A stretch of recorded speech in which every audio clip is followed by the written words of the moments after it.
that's kind of what I'm always trying to work towards and getting to in my meditations, getting to the point where I'm, getting these glimpses and not for as long as you would get with the plant medicines. And that's why people do it, because it gives you this insight into the reality beyond the reality. Like, this is not reality, this is illusion. There is a reality that is more of a reality beyond it. And I get little glimpses of that. And what I'm working towards is creating more and more of that without any exogenous substances, because we have that ability inside our brain. Like, you do enough breath work through a deep meditation breath work, your brain can release that DMT.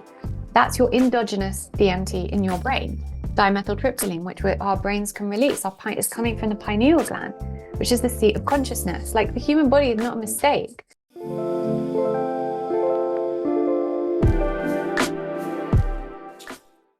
This podcast is called Reconditioned because this is the place where you'll learn how to truly recondition your entire life. Where other wellness podcasts or platforms focus on one particular area of wellness or inner growth, Reconditioned is a one-stop shop for all of it, so that you can get all the information you need to heal and up-level the physical, mental, emotional, and spiritual aspects of your life in one place. Because that's what I needed when I was healing from the arthritis I had from the age of 2 that left me disabled by 18. I got myself to a place of complete wellness after a very long journey of immersion into the world of healing, where I learned how to heal the whole self. My purpose now is about bringing that to you, and my Rise membership is an extension of that. For women who want to take their wellness and growth to the next level, there really is nothing out there like it. You'll be part of a global community of like-minded women with access to 14 modules that literally take you through everything you ever need to learn in order to bring your life to a place of balance and abundance. With group coaching calls with me, personalized support, community book club, and so much more. Rise becomes part of your life, your lifestyle, enabling you to thrive in the ways you always dreamed, with me right there beside you, championing you through your journey. It's not always open for enrollment, so if you're hearing this now, it's open and ready for you to enroll. Just go to the show notes for the link or visit laurenvaknine.co.uk/rise.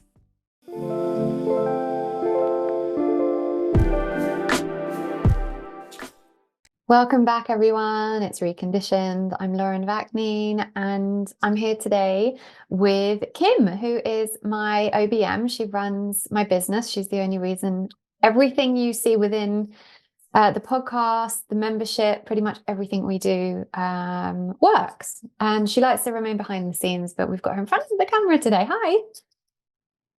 Hi, I'm so excited to be here. Yay. So we're doing this because we decided to do an AMA episode, Ask Me Anything, Ask Lauren Anything, because we get loads of so every so often I do an AMA on Instagram and we get the most incredible questions, and I'm always quite impressed by the kind of questions that come in. So we thought it'd be really nice to do a podcast episode where we could really tackle these, because there's only so far you can go with answering questions on Instagram, only so much depth I can go into. So we thought we would take some of those questions we get from Instagram and also open it up to people just to send questions in just for this episode. So thought I'd bring Kim in just to push her past her comfort zone, because she hates being in front of the camera, and she can ask me the questions. So let's go. Let's do it.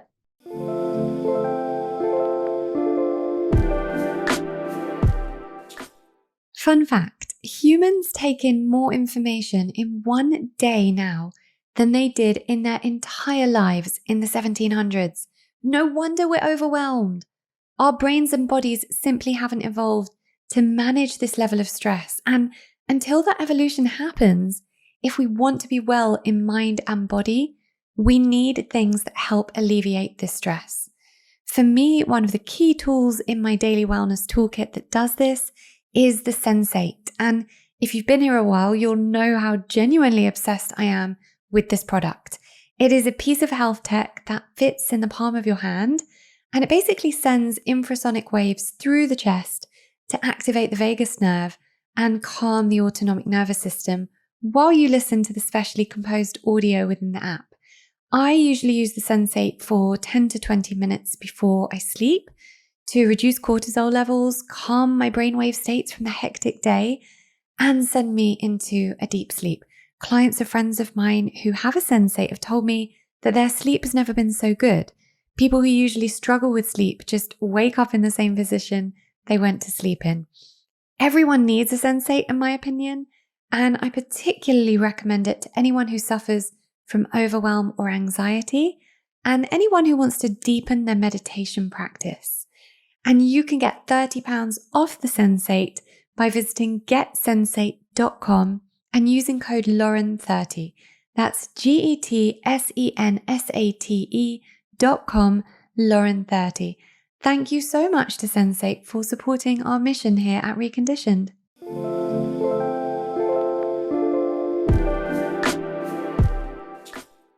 I'm ready, and I might have some questions from myself as well then as we go through these. So I'll just throw some extra ones at you. Let's do it. All right, let's start with, okay, so from Jenny, I read the article about your son having ARFID. I think my son has it too. Wondered if in the time since you wrote that you've had any improvements with him. Oh, okay. Love this question, and also it like hurts my heart. So for those who don't know, ARFID is avoidant restrictive food intake disorder. I'm not a fan of labels, so anyone who listens to this knows I'm not a fan of labels. I've never really used that label. It was only helpful when we were trying to figure out what it was, in terms of understanding. But actually, so that, quote unquote diagnosis, it's not a diagnosis. It's not it's not like a clinical thing. It's almost a bit like if you've got IBS, they name it IBS because they don't really know what's going on, but actually there's a whole host of other stuff that's going on that's making your tummy feel the way it does. So actually since then, so I wrote that article in 2018 or 2019, I think. And he was literally malnourished at the time. He wouldn't eat very much at all. And he was literally malnourished. And that was heartbreaking for me as health coach, nutritionist, mother, obviously, but coming from all the information and the knowledge I have about nutrition and health and holistic healing, from a spiritual perspective, I think part of that is the lessons that we're given. Like if I got given these kids who just eat everything I gave them, it's too easy, and it could have made me really judgy as well. I could have been one of those real judgy mums, like, well, if you hadn't given him fish fingers in the first place, then, he wouldn't know to like them. And when you get given this child, and Kim, I know you have similar, so you get it as well. And when you get given this child who has such an issue with food, you have to change the way you think about it in every aspect. And it's been such a journey for me. So I'll take you through, to answer your question, what that journey has been. So when he was 7, we went to an OT, an occupational therapist. And I think that really helped because they assessed him for everything and told us that he had some sensory challenges. So there were 2 senses in him that hadn't fully developed. And that was proprioception and vestibular.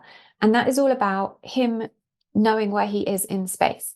So the reason that he needs so much movement, or he will often like jump and land, is because he needs that impact to assess where he is in space. And that also affects the feeling of swallowing and the gag reflex. So the reason that this whole thing started with him was when he was a baby, he would, every time he tried something new from like the age of 12 months, he would gag if he tried something new, and it would make him vomit. And after about 4 months of that happening, obviously his brain was like, that we just don't need to do that. Let's just eat the foods we know. So now what I didn't realize at the time, when I went through the motions of, from the age of 2, trying everything from, making sure, like doing stools tests, making sure his tummy was okay. Allergy. I always knew it wasn't allergies. Everyone was like, maybe he's got an allergy. Maybe you need to arrange vegetables in the shapes of happy faces. And I was like, fuck off. This isn't like a fussy eater. This is worse than that. And went through everything, like even went to pediatricians and child psychologists and everything. And no one really knew what to do. So we kind of went through all those motions. And finding out the ARFID thing didn't really help, because it's a label they give when they don't know why it's there. And I think everything has a root cause. And sometimes you have to go on a really long, arduous journey to find that root cause. And with my own healing, it was like that. And with Brax, it's been like that as well. Like I didn't just get that. They didn't just tell me, oh, it's ARFID. And then I was like, oh, I was always trying to find the root cause. So now I feel like we've kind of established, and as anyone who listens to this a lot will know, I don't think there is ever one root cause. I always think everything is made up of a culmination of things that contribute to something happening. So, for example, I'm going into this amount of depth here because I know that so many parents are dealing with the same, and I think maybe it will help to see kind of how I've assessed this from the beginning. So his birth, like I did have a natural water birth with him, but he was back to back, and it was not an easy birth. And my midwife, I was really, really lucky that I happened to be at the hospital on a quiet night where the midwife on duty happened to be trained in hypnobirthing. She was really on my page, very much like on me. And there wasn't any other woman in the birthing suite that night. And if there had been, she would have been pressured to push me towards interventions. And it was a 24-hour labor, 6 a.m. It started like 24-hour active labor. Pre-labor kind of started 2 days before, but active labor of contractions was 24 hours. And for those who don't know, when you're having a back-to-back labor, you don't get respite between contractions as well. So just to say that it was not an easy labor, but I was so prepared physically and mentally. I had spent so long preparing my body and my mind to do this naturally, to do everything I could to bring a child into the world and pass all the microbiome that I could to him, so that because my children are going to be genetically predisposed to autoimmunity. So my perspective of parenting is always anything I can do to prevent that trigger, understanding now what I know about epigenetics and how any predisposition never has to be triggered. That gene that they've got, if they've got it, it doesn't need to be triggered. Now, actually, marrying my husband, I'm Sephardi Jew, he's an Ashkenazi Jew. When you mix the Ashkenazi and Sephardi, you reduce your chances of passing on any genetic mutations like that. So that's really good anyway. So they might not have them, they might have some, I don't know, but I haven't actually tested them. I go on the assumption that they are susceptible, and I try to raise them based on that assumption. And that started from literally conception. And so with the birth, it was very important to me to try and have a natural birth. And to do what I could to pass on all that birth microbiome, which you lose different parts of it if you end up having a cesarean or any interventions at all. So I didn't want forceps or, anything like that if I could help it. Because we know that has short and long-term effects. And I don't even need to disclaimer this, guys, right? Like, no judgment ever. It's like I had come from 20 years of study and research on this stuff. So I was well equipped to know how I need to birth my child in order to not pass down these genetic predispositions. So anyway, very, very challenging labor, but he was born by vaginal delivery in the water. But in speaking to Morley Robbins about minerals, Morley thinks that it could be a lack of passing some of those minerals to him because the labor was so challenging. So that could have been the first thing. Then at 5 months, he got a chest infection and I got pneumonia. And for those who don't know, I'd been in remission for a while from the arthritis, but after having each of the kids, I got flare-ups. And with Brax, it was really bad. So when he was 5 months, I was in literally the pinnacle of it. It started when he was 10 weeks and ended when he was 1. But 5 months, I was in the midst of the worst flare-up. I couldn't move. I couldn't pick him up some days. It was horrendous. And because my immune system was so low, the autoimmunity had been triggered. This chest infection that he got turned into pneumonia in me, and I was breastfeeding him. It was such a stressful time.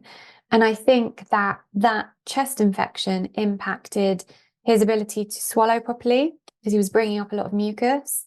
And I think that impacted it as well. So there we've got 2 things already.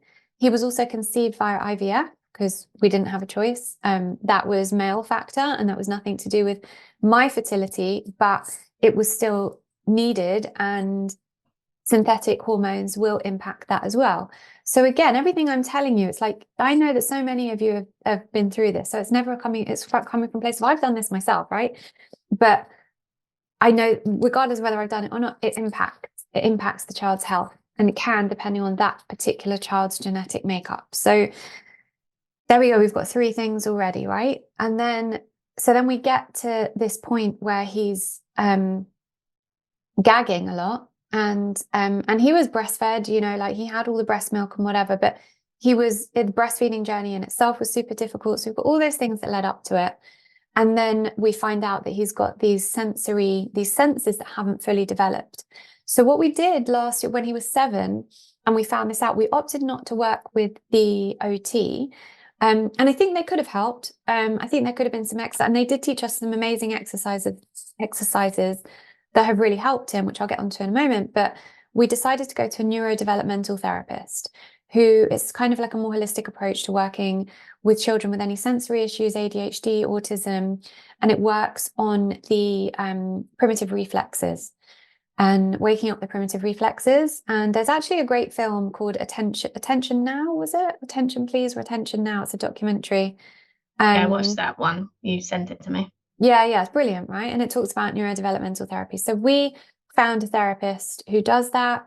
Actually, funnily enough, through obviously what's never a coincidence, my homeopath rents her treatment rooms out to a neurodevelopmental therapist. So we worked with her for nearly a year, and I do believe that helped a lot. And we do all these exercises that the OT gave us. The biggest nothing has changed in Braxton on what he wants to eat. The biggest change had to come through me and understanding, because I preach about energy all the time, right? And what was I doing? I was not putting the right energy into his eating. I was so stressed about it. And when it was mealtime, I was like, I'm not stressed at mealtime. I'm not giving him my stress. I'm like, hey, darling, do you want to eat this? But everything is energy. So if inside I'm thinking, please eat it. Oh my God, please eat it. Please eat it. I'm going to die if you don't eat it. That energy is transmuting into mass, into something that he can feel. And a friend of mine who is a spiritual teacher said to me a couple of years ago that she had the same with her child, and she decided to hold the food every time she was going to give something to her child, even if it was chicken nuggets or something she didn't want her child to be eating really, and hold the food and say, please let this nourish his body. And that every time you feed that child, you put positive, happy energy into that food. So that's what I started doing about 2 years ago. And every meal I give him, I literally talk to the food, please let this nourish his. I talk to his water as well. I mean, obviously. I think there's a lot, obviously, there's a lot to be said in talking to water. And yeah, so I talk to his food, but I also changed my energy around my desperation for him to eat the things I want him to eat. So I now let him eat what he wants. So here's kind of how I do it. I let him eat what he likes, without pressuring him or stressing him about food or making food an issue, while at the same time always trying to incorporate an education about healthy eating into our family life.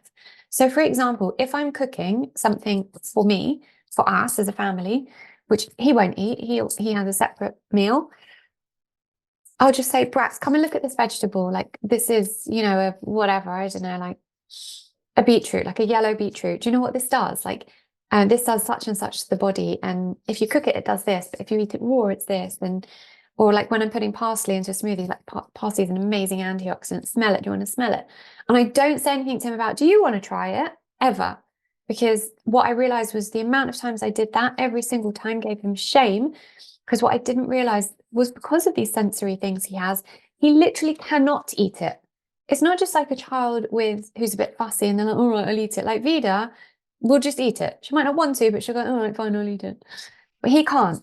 So I was actually giving him shame to the point that he got to the point where he was literally carrying so much shame around, why am I so different to my friends? Why can they eat this and I can't? And he carries that shame with him now. And we're literally working on remedying that now, because I did that to him as a parent, you know, and like knowing that listen, we do the best we can with the information we've got. And the knowledge I had was not sufficient to support him through this. And he was 3, 4, 5. And now I'm working through trying to heal that and just support him in it. So nothing has really changed in what he's eating.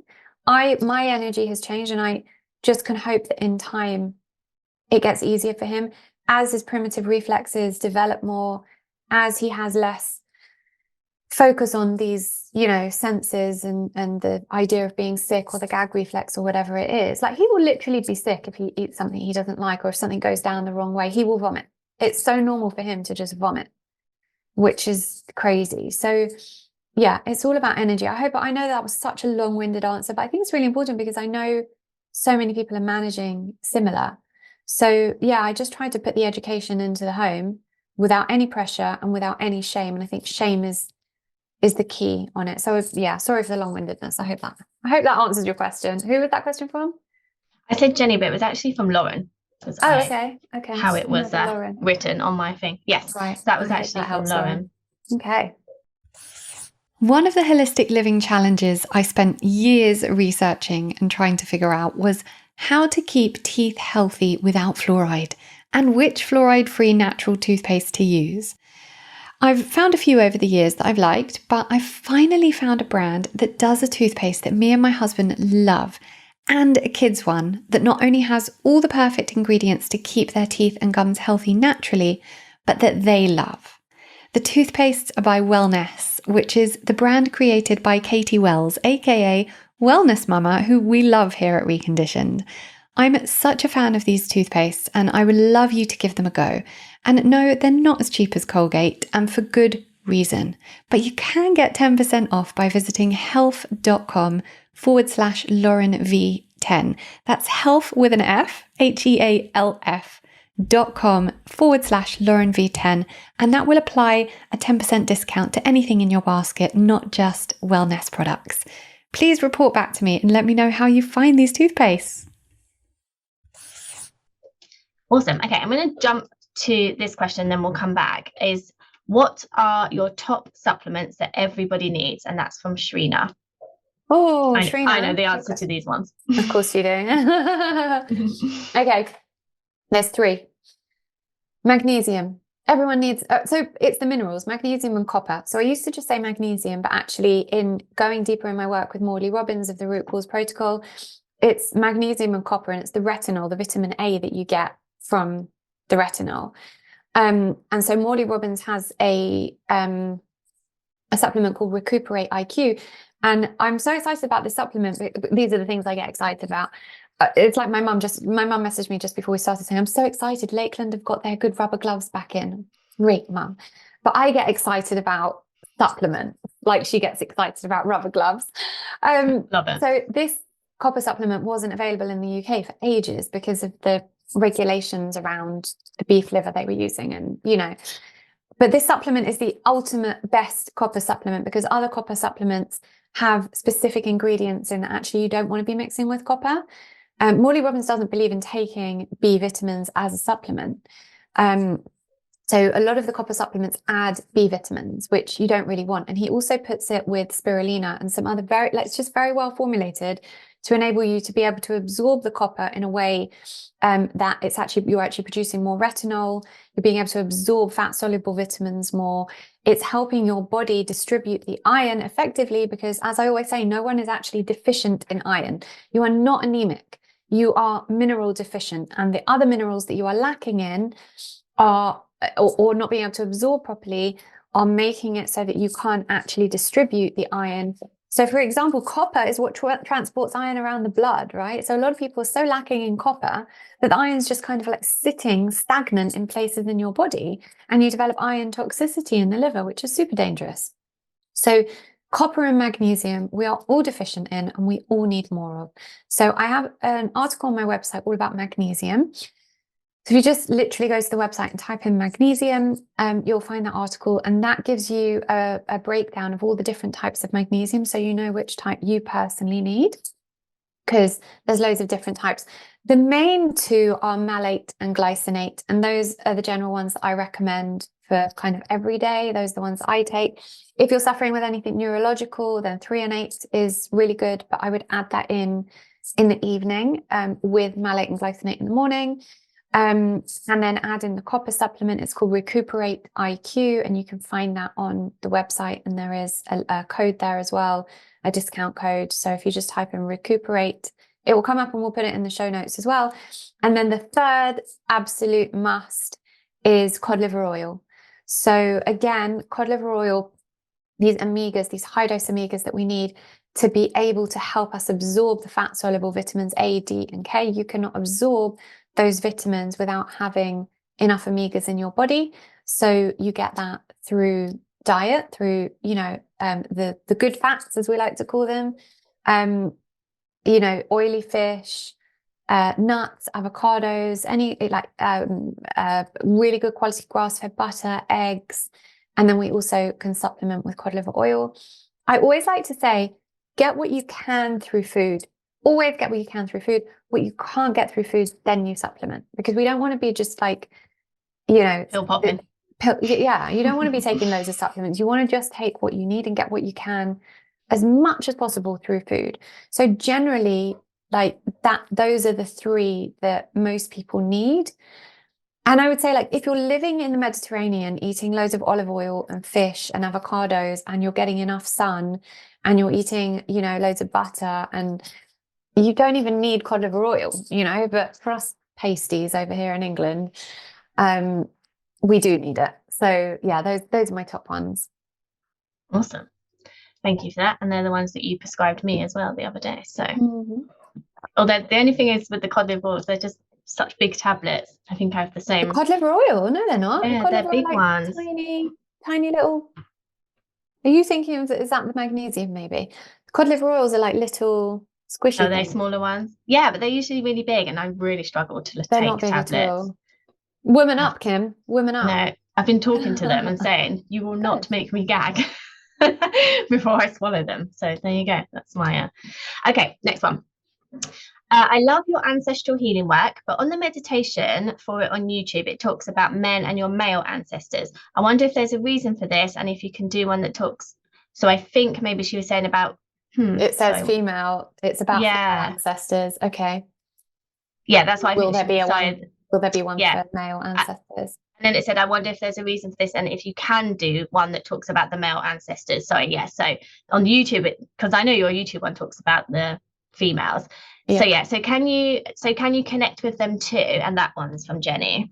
Yeah. Okay. Hi, Jenny. I love that you love the ancestral healing meditation.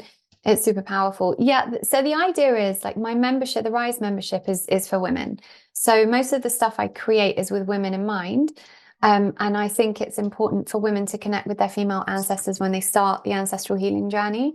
But the deeper you go into that journey, the more you can tailor it to yourself anyway. So we have on the membership the backing track, the binaural beats backing track that backs all of my meditations. We have that just without me talking, basically, on the membership as one of just, a file that you can listen to that for that reason. Because once you start in the work, the meditations are there to kind of open you up into it. And once you start going deeper on the journey and you learn how to do that yourself, which is what we do on the membership, you learn kind of how to be able to tailor it to what it is you need on any given day. So it's the same with the inner child meditations. People tailor it for themselves and they actually go away from my guided meditation, just listen to the binaural beats backing track, because actually their brains have started associating that with being able to let their subconscious come through. So it's really powerful.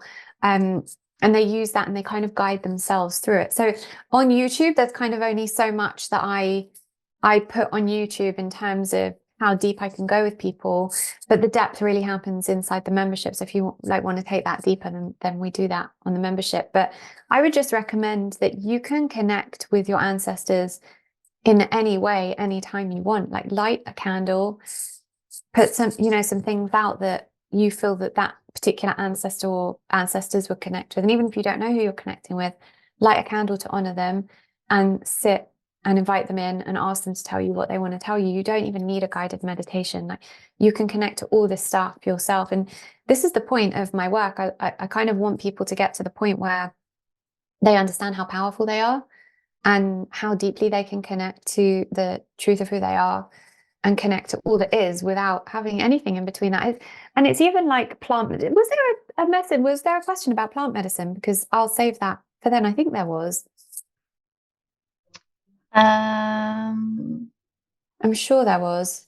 No, I can't see one. Nervous system. No, I can't see one. Okay. I'm sure one came through. Do you know what? I'm going to answer that though, even though, because I think it came through on Instagram. So just leading on from that, it's the same way as I feel about plant medicines like ayahuasca. Like everyone's off doing ayahuasca right now. And not that I don't believe in these medicines. Like I believe they were put here by a higher power to help us reach deeper states of consciousness. But there is a place in which we abuse that because these plants are very, very sacred, and we're meant to be guided by the medicine men and women that truly understand these plants in a way that we never could, like some of us just never could, you know? So the work that I do with my shaman, and he understands these plant medicines more probably than anyone else in the world. He's been on such a deep journey with them. And if you read the Carlos Castaneda books about the teachings of Don Juan, you'll see that about him there. You don't actually need the plant medicines to reach those states of consciousness. And I think that's the point. That's kind of what I'm always trying to work towards and getting to in my meditations, getting to the point where I'm, getting these glimpses and not for as long as you would get with the plant medicines. And that's why people do it, because it gives you this insight into the reality beyond the reality. Like, this is not reality. This is illusion. There is a reality that is more of a reality beyond it. And I get little glimpses of that. And what I'm working towards is creating more and more of that without any exogenous substances, because we have that ability inside our brains. Like, you do enough breath work through a deep meditation breath work, your brain can release that DMT. That's your endogenous DMT in your brain, dimethyltryptamine, which our brains can release. Is coming from the pineal gland, which is the seat of consciousness. Like, the human body is not a mistake. That we've got this pineal gland that's right here where the third eye is. It connects us. It is the seat of consciousness. It connects us to beyond. It releases DMT, which is the very thing that gets released in abundance when you do ayahuasca or psilocybin or, any of these plant medicines.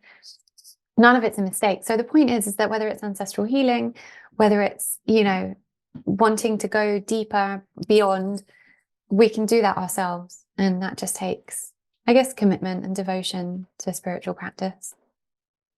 Yeah, sorry, the question was, are you still microdosing? So that's the one you probably... Oh, okay. Because you said I was looking for plant medicine, but now once you started talking about that, I could see that was the question you were referring to. Oh, okay. So am I still microdosing? No. That was really fun. That was really interesting time. It was a really interesting time in my life as well when I was doing that. Like, we were opening up to just a lot generally. And so it was actually a really good time for that. But no, Don Javier won't let us do, or asks us not to do, any plant medicines when we're working with him, so that we can be fully integrated in the Dreamtime work we're doing with him. He also believes that you can lose fragments of your luminosity when you take these plant medicines without the right guidance. So if I'm doing that without his guidance, or without his, not permission, everyone's got free will, but without him actually guiding it, that could affect my journey. And I think it did affect my journey. My jaw pain got really bad during that time. So, and I do put it down to that. So, and it wasn't just the microdosing, there were a few psilocybin journeys as well. And I think that definitely affected my jaw. I think I did lose fragments of my luminosity, and I had to work really hard to bring that back.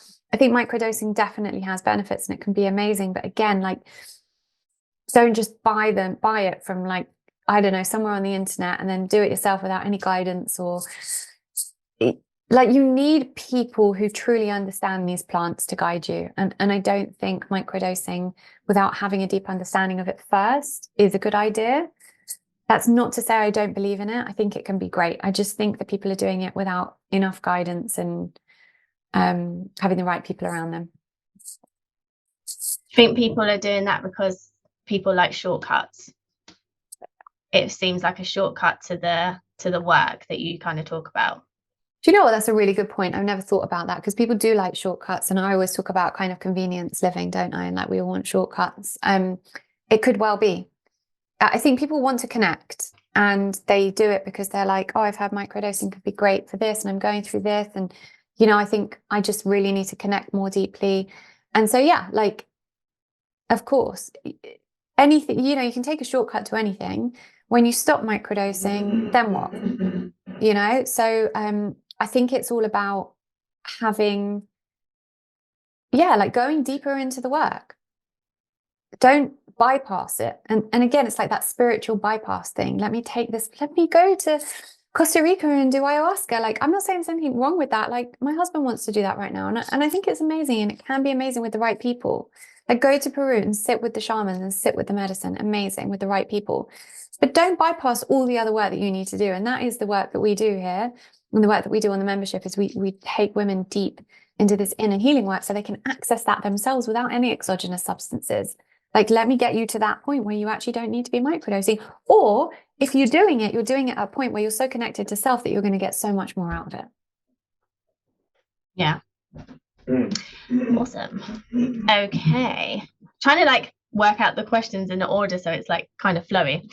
Okay, so let's jump to this one. What would be your top what would be your top tips to heal the gut?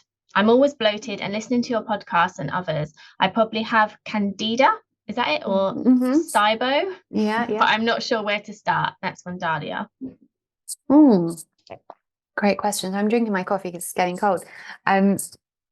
Okay, gut healing. It's a big one. Gut healing needs everything needs a complete whole person approach, right? So it requires, and again, like, people want a shortcut, and I'm not saying Dahlia does, because it sounds like she's really like, on it right now. But we don't want to do shortcuts when it comes to healing the gut. So always start with a good probiotic. Like, a good probiotic and prebiotic will get you, will be a great start on that. I think water-based probiotic, something like Simprove, if you're really suffering from candida and SIBO and anything like that, you need a really, really strong, good water-based probiotic, and maybe to do like 3 to 6 month course of that. So Simprove, it's called, and I would say it's one of the strongest for healing from something like that. The gut essentially goes out of balance when we feed it the wrong foods. So I'm a big fan of doing short cleanses. So I do the medical medium 9-day cleanse once a year, which I find really hard, but I do it anyway. You're so happy when you're doing that as well. Oh gosh, yeah, no, I'm not, am I? It's not easy, like 9 days of, like, I have salt on everything, like my Celtic salt, I'm obsessed, and you can't have salt. And that's the things I find the hardest, the salt and the olive oil. You can have loads of vegetables, but it's just basically with lemon on it and no salt. So but anyway, the point is that I would start by doing a cleanse, like cleansing the gut fully, going really hard with it. So the medical medium 369 cleanse, there's 3 options: the advanced, the original, and the simplified. If you really are like starting with candida and SIBO, you got to go advanced, and it's not easy.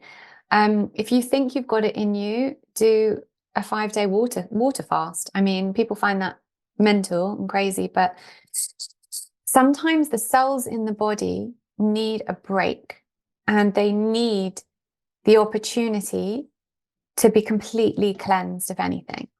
And, I know people that have done 30-day water fasts, literally nothing but water for 30 days. And that's not right for everyone. You have to be a certain kind of person for that. I also think in assessing hormones with women, it's different. So, but if you can do a water fast from anything from 3 to 14 days, your body will be in, a different place. Add to that, then, say you can manage a 3-day water fast, and then add in the 369 cleanse for 9 days, and then slowly introduce foods, but keep out of, so candida is all yeast. So you want to keep away from any gluten, any yeast products at all. That doesn't mean go over to like processed free from foods, because, they're just as bad. We just want like whole foods created by the earth, nothing man-made, no refined sugar. I always stay away from commercial dairy, but I would stay away from dairy completely, and then reintroduce some raw milk at some point. When you're doing the cleanse, just after the cleanse, start adding in bone broth, that would be a really, really good addition when you start adding in other foods. You can't have that during the cleanse, but add that in after. And do a bunch of infrared saunas. If you've got somewhere near you that you can go to have infrared saunas a couple of times a week, that would really help as well. Red light therapy would really help. And slowly introducing foods that are good for your gut and keeping away from the ones that aren't. So completely eliminating alcohol, coffee, dairy, refined sugar, minimal kind of natural sugars. So, really high sugar fruits like watermelon and grapes, stay away from those maybe. If you were to do that, you would, within 3 months, you'd probably find yourself in a very, very different situation. Obviously, it's really hard for me.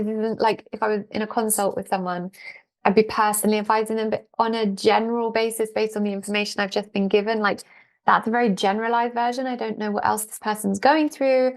Are they on medications? Are they on supplements? Like, don't take my word for everything, depending on what you're going through. But that would be what I would recommend if someone came to me and they had that. And then introduce those water-based probiotics as well. And then when you come off those, you can go on like a lighter probiotic, like the BioNutri one that I recommend on my website. And Ion Gut, Zach Bush's Ion Gut, that's a great thing to incorporate as well, to help the gut and get your minerals up. So the supplements I recommended before.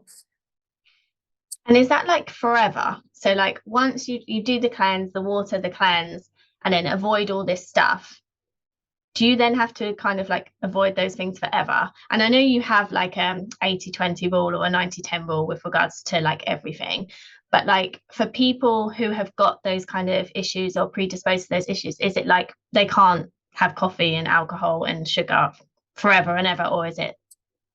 It's all dependent on the person. No, I wouldn't say. Like, I was so strict. For 2 years, I didn't have one bit of gluten, one bit of dairy, one bit of refined sugar, very limited on natural sugar.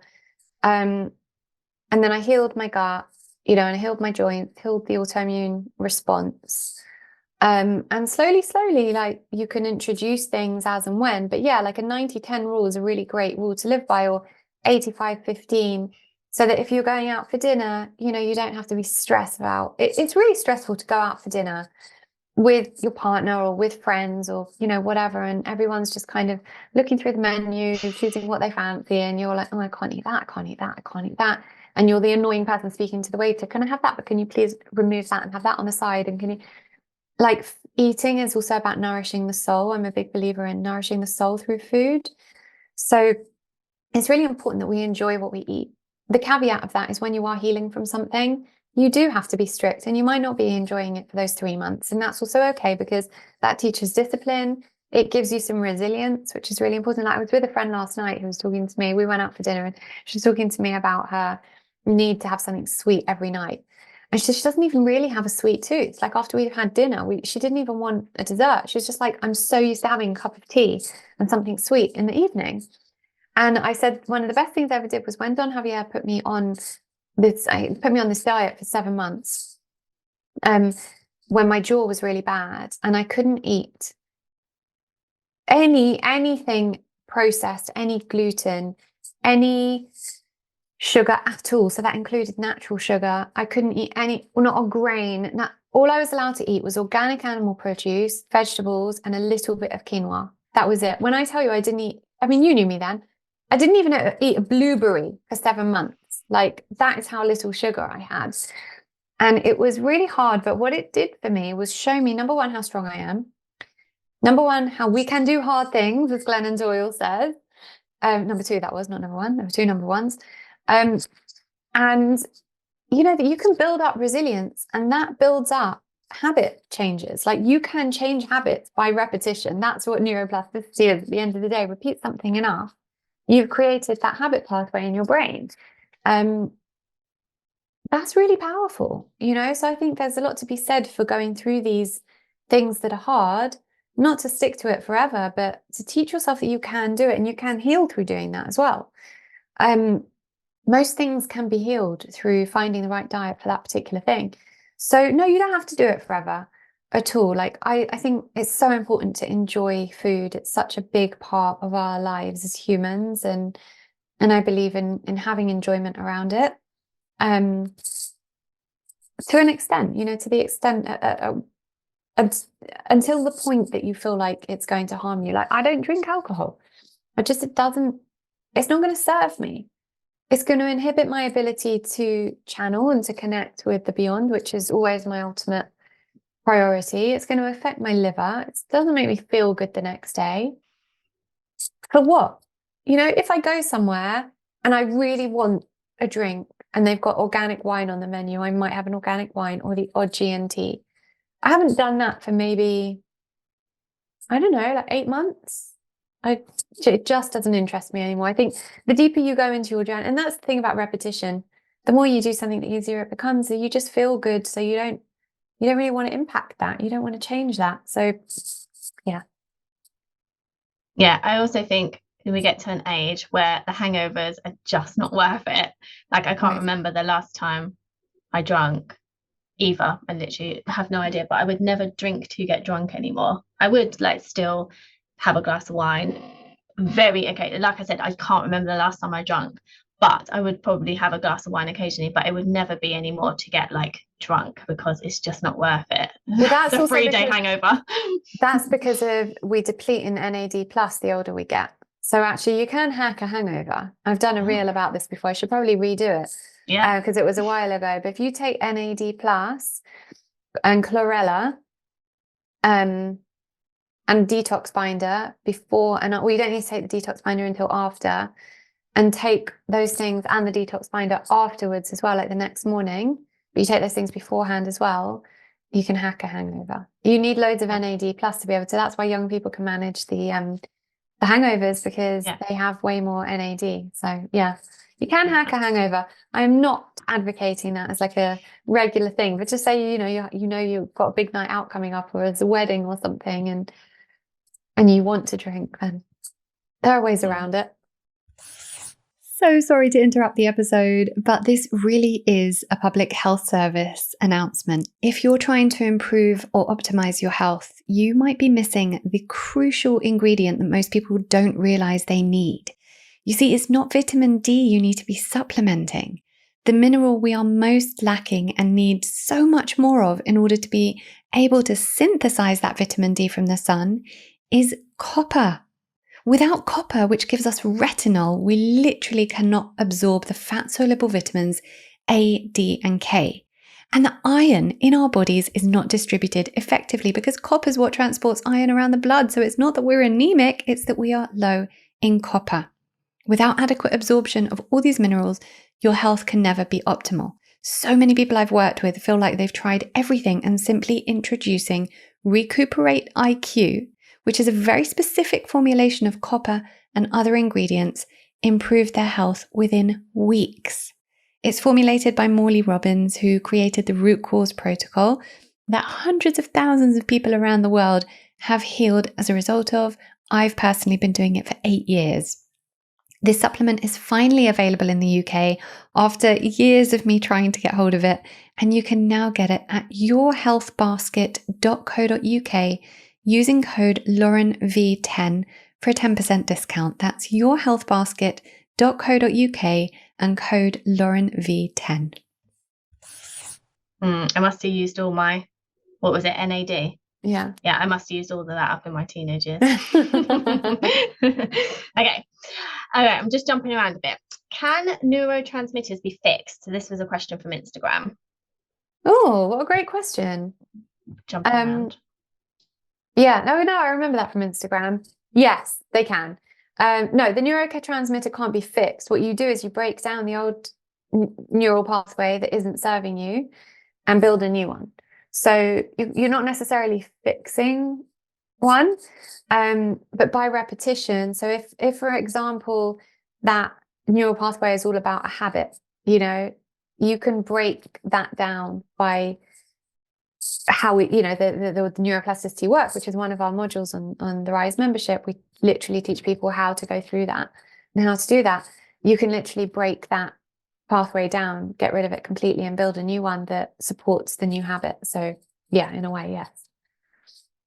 on a really simple level, I did that with my, like, I never used to have like a face care routine. I'd wash my face, but it would be like with a flannel and water, so it didn't Old really school. wash. Yeah. Yeah, proper. Like I do that, well, I'd always take my makeup off, but actually it didn't take it all off. So I started like this habit. I was like, I'm going to do this for 100 days of like we're using a face cleanser and doing all the things, putting the think whatever oil stuff on my face, like all the stuff that I wanted to do. And now, like, it's such a habit that if I skipped it, I'd have to like get back up, which I've done before. Like I felt, Yeah. do you know what? I'm too tired to do the routine. So I've gone to bed and then I've laid there and like, oh no, I haven't finished my day. Like now it's like I have to do this to end my day. Otherwise, I would have just stayed awake for like hours thinking about the fact that I hadn't done it rather than just taking 5 minutes to go downstairs and do it. That's so funny. So yeah, just on a really simple level, like that's how I know I've changed stuff, because I've literally spent 8 years of my life not cleaning my face properly or having a proper skincare routine, and now I have. And I have actually been able to implement that just from like focusing on it for what I did 100 days, and I lost count anyway because I've done it for nearly a year now. Amazing. So, yeah. But yeah, no, it is. It's habits, it's repetition. Neuroplasticity is really not much more than repetition. Obviously, there are exercises we do to help us implement that so that we can, because if you've done something one way your whole life, it's really hard to just go, hey, repeat this every day and you'll be fine. So obviously we have loads of exercises around that, like on the module, but yeah, essentially that's all it is, just repeating until it becomes a habit. Yeah. Cool. Okay. Right. I attended your nervous system workshop at a festival last year, which was awesome. And it genuinely changed my life as it taught me how to notice when my nervous system is dysregulated. So thank you for that. I wondered if you'll be putting out a nervous system meditation or doing more work on this, Rochelle. We have good news for her. We do. Why don't you tell Rochelle the good news? Well, we actually do have a free resource all about nervous system regulation. And we've got the meditation and what comes with it. It's like a workbook, isn't like a mini workbook. Yeah, mini workbook as well. Yeah, so we do have that. So we can leave a link in the description for that. Yeah. So that's the a free resource that we have. So you can take yourself through that as many times as you want. We do have an entire module dedicated to nervous system regulation on the Rise membership now as well, because we just realized how many people's nervous systems were dysregulated, and actually that needed to be a module. Like the whole point of Rise is having a one-stop shop 360 approach to holistic healing and living, and realizing that a massive part of that is nervous system regulation. So like we kind of go into it a little bit in brain training and to all the meditation stuff and in the meditation module, but it needed its own module. So we have that now as well. But we'll put the link to the meditation in the show notes. Awesome, thank you. Okay, back to kind of food again. I've seen you speak about coffee on Instagram. I love coffee and would like to know how you drink it responsibly. That's from Carrie. Okay, great question. As I sit here drinking my coffee. I also love coffee. It's like a resilience thing for me. So I'm big on never making myself addicted to or reliant on anything. So I don't have coffee every day for that reason, which I know some people do. And like, if coffee is your joy and that's the thing that gives you joy every day, then do it. But here's how to do it responsibly. So one thing that people don't realize about coffee is that it is a breeding ground for mold. So a lot of so just think about like when they get the coffee beans out the ground and then they go and it's in somewhere in South America, wherever it's, being harvested. And then it gets hung in like wooden sheds sometimes, depending on where it's being harvested, and then it kind of is damp and then loads of mold is created. And that's on the coffee beans, right? So when it's getting ground or when it's getting packaged, if you open, not you, but like they have done tests on different brands of coffee and opening the packet and testing it for mold spores, and pretty much every brand of coffee that wasn't certified mycotoxin free had mold spores. So many people are having illnesses, or health issues down to gut issues and stuff like that, not realizing that their daily coffee that they think is giving them all this joy is actually putting mold into their bodies and mold is seriously, seriously toxic. I mean, it can lead to autoimmune conditions, cancers, anything you're genetically predisposed to, right? And if you're drinking that every day on top of all the other toxins we're having to manage every day, that really can contribute. So I get a mycotoxin-free organic coffee. So it's not just about organic. Yes, it needs to be organic because you don't want it grown with pesticides. So it has to be organic and it has to be mycotoxin-free. So I use a brand called Mindful Coffee, which I really like. It's mycotoxin-free and organic. And so you can do the whole like MCT oil in it if you want to bulletproof your coffee. But people do that and then they're eating stuff that isn't congruent with keto diet. So it's kind of pointless. You're just adding loads of fats kind of for no reason. I have a little bit of raw milk that I froth in my frother and I put that in with a little bit of honey. That's how I enjoy my coffee, like that. That's what makes it feel nourishing for me. And if you're drinking decaf as well, like decaf should be fully organic, filtered through water, because if it's not organic decaf, it uses chemicals to filter the caffeine out, and so it's more harmful for you than the caffeinated coffee. So be really mindful when you're ordering I don't really have coffee out that much. Every so often you take your coffee with you. I take my coffee with me. I'm so annoying. When I worked at my co-working space, which is now closed down and I'm still devastated about, I drove them mad. Like I took my coffee with and asked them to put it through their machine, and some of the bar people were fine with it and some weren't. But I'm like, this is my workspace. I want to have my coffee how I want my coffee. I don't want this moldy coffee, thanks. Yeah, I very rarely drink coffee out, but for those reasons. But yeah, that's how you can enjoy coffee responsibly. I have 2 follow-up questions personally. One, is tea the same? Pretty much. Can you get moldy tea too? You can get moldy tea. There's not, as far as I've seen, there's not been as much research on that. So I haven't found mycotoxin-free tea, but I get organic tea. So but I guess anything can have mold on it, really. I don't know why specifically it's such a big thing with coffee. I think it's something to do with the beans, but yeah, I've never seen anything about mycotoxin-free tea. I just get organic tea. Okay, cool. Because any leaves, anything that's being grown, if it's being grown with pesticides, then, if it's not organic, it's grown with pesticides, and you're literally ingesting glyphosate, which is a known carcinogen.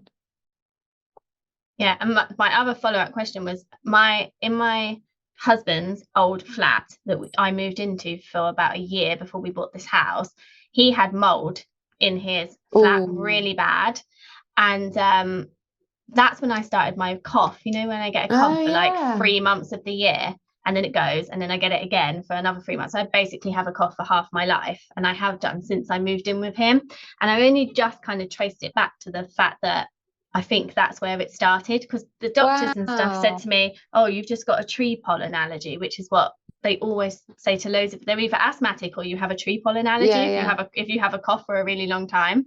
But it's just so weird because the cough doesn't come at the same time of the year. It's like really weird. So I think that's, so just if you might not know because I've just thrown this at you, but is there a way to like get mold out of your system if you think that that's caused, it's probably not in there now, but it's like triggered this?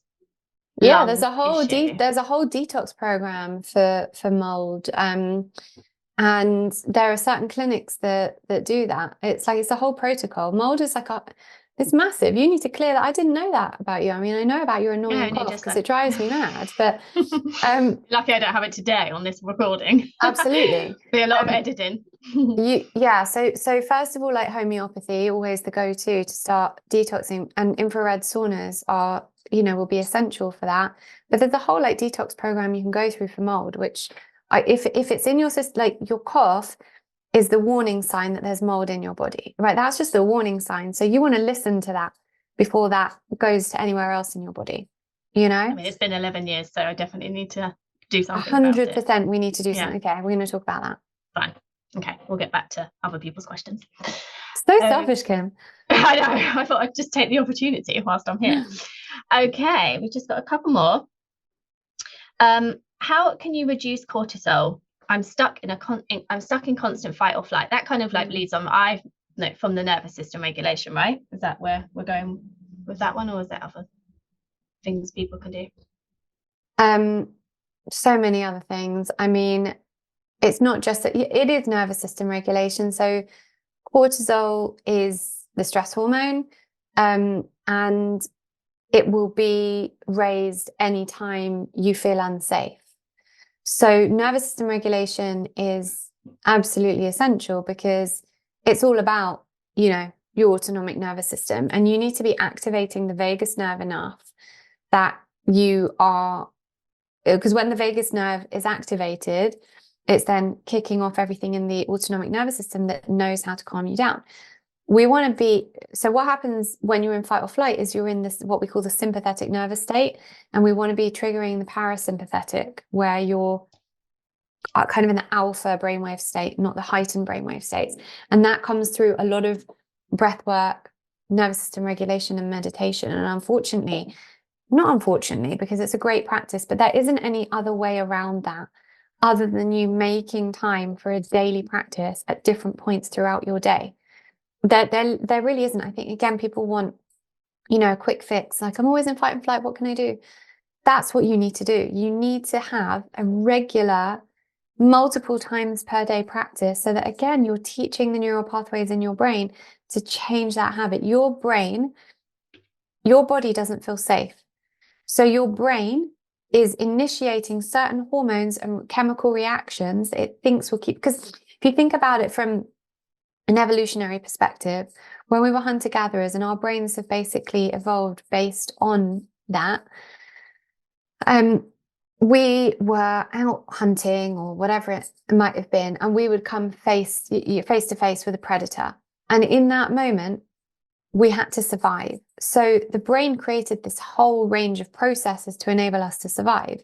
So it would flood the body with cortisol and adrenaline, which is great when in that moment, you need to survive. And it would make you empty your bowels and your bladder so you were lighter on your feet.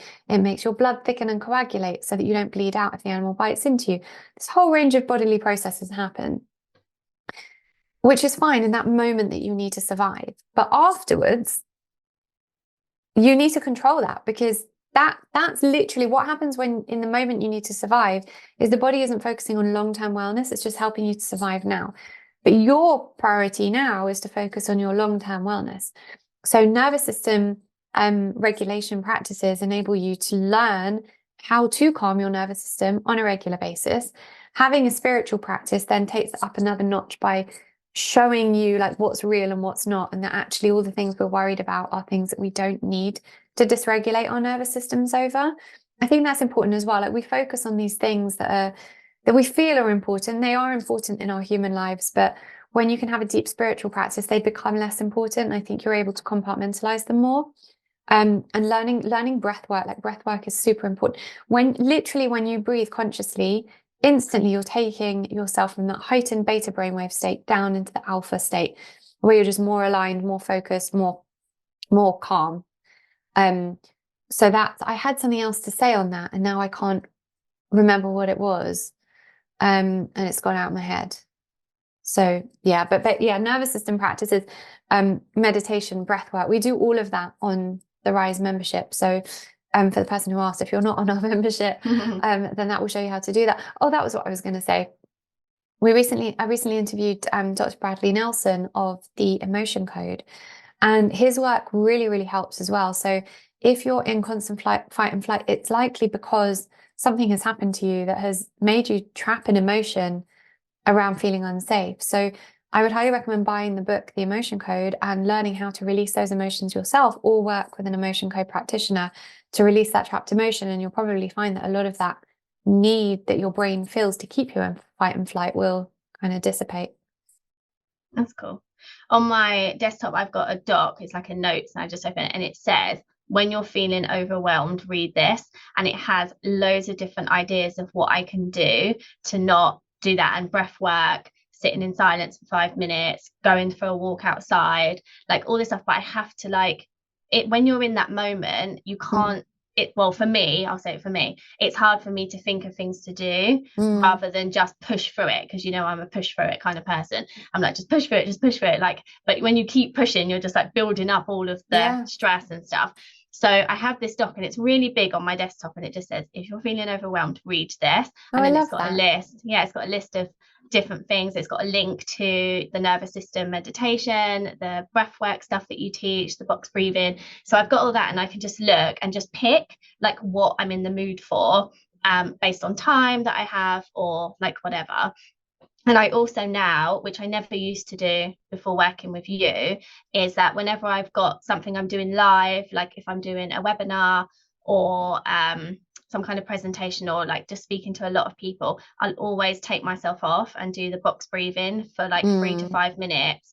And I've noticed such a massive difference in how anxious and nervous I get around doing it. So I can feel however I'm feeling, and then I go and do that just before, and it just is like such a massive difference to how calm I am around the whole thing. Like, well, because it literally changes the chemical processes in your brain. So the second you start doing balanced breathing, you are regulating your autonomic nervous system. So everything, the chemicals in your brain are calming down, the cortisol is calming down, the dopamine's calming down, the adrenaline, I mean, you're activating the vagus nerve.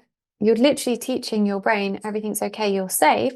The brain's going from beta to alpha, so everything works. So for public speaking and anything like that, I love that you're doing all of that. It's great. See, top marks for me today. Right, we've got one last question, which is a big one. It's got words that I don't necessarily know how to say, so hopefully you can help me out, but I'm going to read it. So I heard you mention yesterday on the live that you have an MTHFR deficiency, and I've just found out through a DNA test that I have this in addition to a COMT mutation. I think this is very likely contributed to the fatigue I've been suffering. I am on top of it to a certain extent, as I've been seeing a nutritional therapist, but clearly still have a long way to go. I've also found out that I have 2 copies of the gene which relates to age-related macular degeneration, which scares the life out of me. I just wondered if you could share on how you've overcome the MTHFR deficiency, and if you had any advice in regards to the other DNA-related issues. Lucy. Wow. Yeah, it's a big question, but such a good question. And also very impressed that Lucy has gone out and looked for these answers. And done genes tests, which I recommend for everyone. So yay, Lucy. So yeah, learning that I had MTHFR was a massive part of my journey, and understanding my body's methylation processes. So with COMT, it's very much to do with neurotransmitters and dopamine, and so that can affect people a lot with sleep, with feeling of anxiousness, OCD kind of behaviors. So it's very much about managing that, and balancing minerals. It comes back to minerals, actually. So one of the top things I would recommend doing is that copper supplement, that beef liver supplement that I recommended, that Morley Robbins formulated, which is called Recuperate IQ. Again, you can search for it on my website, or we'll link it in the show notes. So taking a copper supplement, a magnesium supplement, and having enough omegas, the 3 supplements that I always recommend. So your B vitamins will be affected with MTHFR and COMT. So they're very much impacted by it, but I wouldn't recommend them going. So for instance, what happened with me when I was pregnant, and it was maybe a year or 2 after I'd found out about MTHFR. And so I'd said to the obstetrician, I have MTHFR, and he said, okay, great. So take extra folic acid. And I was like, you could have made me had a miscarriage for that misinformation.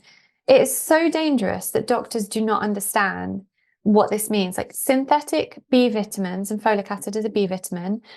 Synthetic B vitamins, if you have MTHFR, your body literally cannot convert them, cannot process them. Your liver will convert it into a toxin. And then either what will happen is that will give you liver toxicity, will give you more toxicity in your body. The folate that the baby needs, the actual folate, is not getting to the baby, and you can miscarry. And that's what so many miscarriages are about, that people don't even know. So taking folate in the form of methylfolate, but actually what's going to help you absorb B12 from food is going to be the copper and magnesium, and getting enough good quality grass-fed organic red meat. I would recommend that over taking a B12 supplement. Even if it's methylcobalamin, it's still using, it's the cobalamin, it's the cobalt, which is like a heavy metal. We don't really want that. We want to like focus on the copper, which is going to help to regulate all the other minerals. And so all of that will help with homocysteine levels, with methylation. So I would recommend sticking to a great magnesium, and we'll link these in the show notes for you. The copper supplement that I mentioned, getting enough omegas, getting enough organ meats, like whether you like it or not, eat organic organ meats. That's really, really going to help you. And then having a really, really important intentional stress management practice daily. It's all about with COMT, it's about the neurotransmitters, dopamine, epinephrine, norepinephrine, and we need to be balancing those out really intentionally. And minerals will really help with that, and stress management practice will as well. So that's how I've managed it. I also cut gluten. Gluten's a massive thing with MTHFR. So I'm always kind of focusing on how my body feels at any given time and what I'm eating. So gluten and sugar, really, really big players in that game. So big question, big answer. Hope I answered it okay. Okay, and just one, this isn't really a question, and they specifically said no question. Just wanted to say thank you for you and your Rise membership. It's literally changed mine and my kids' lives. And I'll double down on that too. Ah, lovely. That's so nice. Who was that from? I don't know. It just says it's from Instagram. Oh, well, thank you so much. I'm so glad that it has done what it set out to do, which is to serve. So is that it? Are we done? Oh, wow. All the questions. Okay, that was fun. That was really fun. I like that. Yeah, I want to do this again. We should do this every season. Yeah, we should. It's fun. Okay, so like if you're listening, then I can learn and also butt in and ask questions. And ask your own questions. Yeah. So if you're listening now and you found that helpful, send us in any other questions to support@laurenvaknine.co.uk, and we'll save them up for the next season. So yeah, this was fun. Thank you, Kim. You're welcome. I had fun too. Learned a lot. Yay. All right, everyone. Well, thank you for your questions. Thank you for listening. I hope you enjoyed the episode, and we will see you on the next one. I hope you enjoyed this episode of Reconditioned. I am honestly so grateful to each and every person that tunes in. Thank you also for taking responsibility for your own well-being. You should know that just by choosing to listen to podcasts like this that further your well-being, you're moving more deeply into abundance consciousness. Now, don't forget, I have a bunch of free resources over at laurenvaknine.co.uk, as well as every recommendation you could ever need in regards to your well-being on the LV Recommends page, all categorized for your ease. Thank you also to our sponsors. These episodes would not be possible without them, so make sure to check them out and get some pretty awesome discounts on the show notes. And of course, make sure you're subscribed to the podcast so that you can get updated each time a new one is released. Thank you. I appreciate you.